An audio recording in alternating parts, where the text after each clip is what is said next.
হাজব্যান্ডের হাতে রান্না খেতে যেয়ে যে এতটা বিপদের মধ্যে পড়তে হবে তো ভাবিনি। তো ভিডিওটা লাস্ট পর্যন্ত দেখতে থাকো। হাই, আমি Jasmina, welcome to Jasmina blog. এই যে আজকে সন্ধ্যাবেলা নিয়ে চলে এসেছি মুরগির পা, কলিজা আর একটা কী ছিল, ওটা নামটা ঠিক জানা নেই, তোমরা যদি জেনে থাকো একটু কমেন্ট করে জানিও।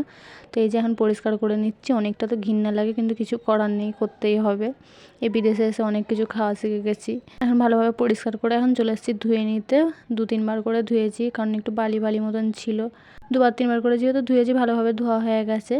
রুমে যেয়ে দেখি ওর পাপা আবার সব পেঁয়াজ, টমেটো, কাঁচা লঙ্কা কেটে রেখে দিয়েছে। তো এই যে আমি 2 ভাগ করে নিচ্ছি, 1 ভাগ রান্না করবো আর একটু ফ্রিজে রেখে দেবো। রাত্রের খাবার বেশি করবো না।